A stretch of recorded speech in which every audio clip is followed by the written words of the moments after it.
Prochain volet. Oui. On va prendre notre chapeau, on va mettre notre chapeau de politicien, comme ça vous allez pouvoir librement exprimer une opinion, parce qu'on est quand même régi par la Charte des droits et libertés, on a le droit d'avoir une opinion. Puis maintenant que vous n'habitez plus au Québec depuis 4 ans, vous avez le droit d'émettre des commentaires constructifs et positifs. Premier volet, l'industrialisation de la nourriture. Oui. En général.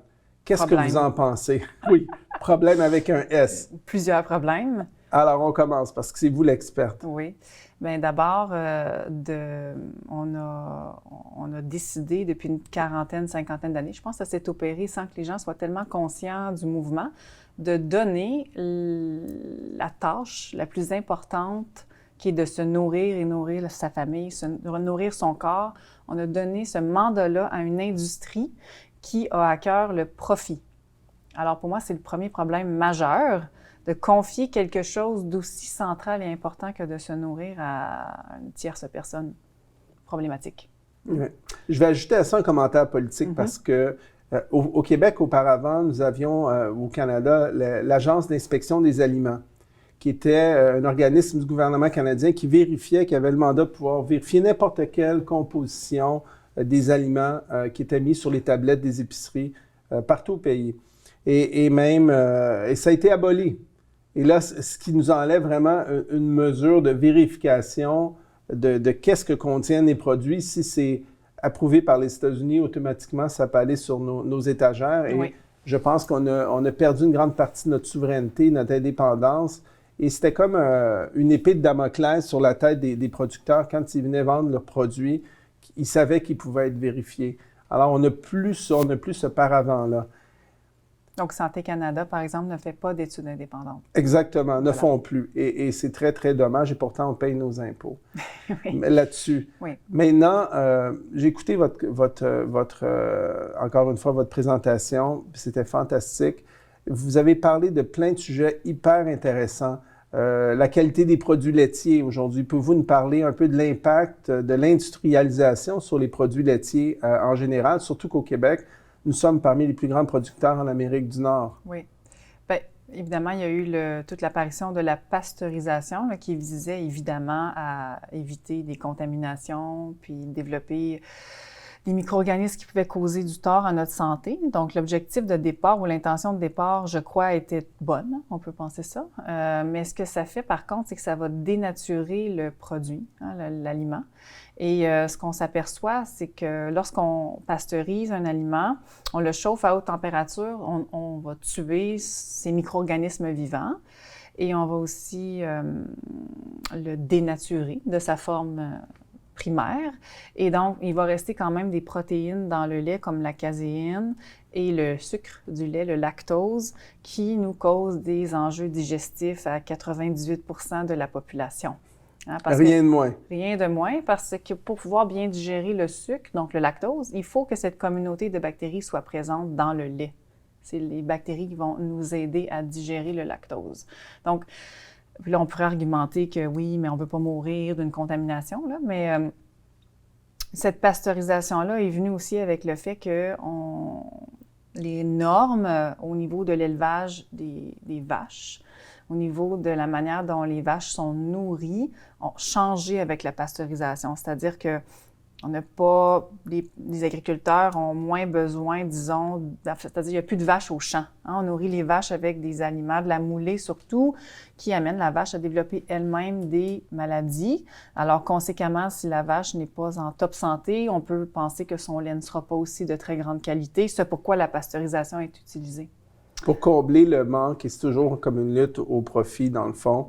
Oui, puis les agriculteurs sont pris... La productivité accrue. C'est ça, sont pris dans cette réalité. Là, j'ai visité plusieurs fermes au cours des 10 dernières années au Québec, partout dans le monde. Et puis, les producteurs laitiers ont des normes à respecter, mais une des réalités, c'est que ça permet la pasteurisation de... Excessive. Oui. Alors, il y a certaines fermes laitières au Québec, par exemple, qui vont chauffer le lait à plus basse température pour conserver des enzymes dans le lait. Donc, ça fait un lait qui est beaucoup plus vivant, plus facile à digérer. C'est un exemple. Et ensuite de ça, il y a toute il y a le lait à la base, mais ensuite l'industrialisation du lait sous forme de produits laitiers commerciaux. Donc, on va ajouter des vitamines synthétiques, par exemple, du sucre et toutes sortes de produits pour conserver le lait sur les tablettes pour une très grande durée. Et ça aussi, ça dénature le produit fini qui n'est plus du tout ce que le corps humain reconnaît dans son origine. Donc, toutes sortes d'autres problèmes par ricochet. Oui, exactement. Ça, c'est le lait, mais il y a d'autres produits. On peut parler des céréales qui subissent le même genre de transformation aussi. Parlons-en. Parlons-en.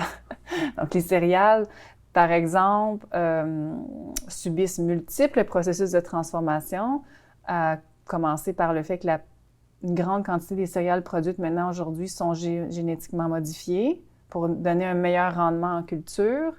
Et donc, juste ça, c'est qu'on consomme des GMO. Oui. Et ensuite de ça, beaucoup d'utilisation de pesticides. Même dans la culture biologique, les agriculteurs peuvent utiliser certains produits pour conserver leur culture. Et ensuite de ça, il va y avoir transformation. On va ajouter des substances pour conserver les céréales ou on va transformer les céréales pour en produire ce qu'on appelle des aliments sur les tablettes, là, des céréales de petit déjeuner, etc. Fait que l'aliment subit une modification génétique, mais ensuite plusieurs processus avant de se rendre sur nos tablettes et pour être conservé sur de longues durées. Donc, en fait, c'est un aliment qui est dénaturé, que notre corps ne reconnaît pas. Puis j'ai vu des études indépendantes où on analysait les céréales là, pour le petit déjeuner, le déjeuner des enfants, puis qu'il y avait plein de traces de pesticides, même de Roundup. Qu'on sert à nos enfants le matin. Donc, j'imagine que ça doit avoir un impact extrêmement, potentiellement négatif sur la santé à court terme et à long terme des enfants. Peut-être qu'on n'a pas assez d'études encore pour montrer... Il y en a quand même plusieurs, oui. Méta-analyses qui démontrent que, dans le fond, les pesticides, s'ils ont un effet efficace, ou les antifongiques, sur la destruction des colonies qui pourraient détruire nos récoltes, on a un jardin intérieur vivant là, dans notre intestin. Alors, ça a un impact également sur notre microbiote intestinal et d'autant plus qu'on peut développer aussi une dépendance aux pesticides. Donc, notre organisme s'adapte aux pesticides puis il aime ça. Puis il en redemande d'autres. Il en redemande d'autres, oui. Wow.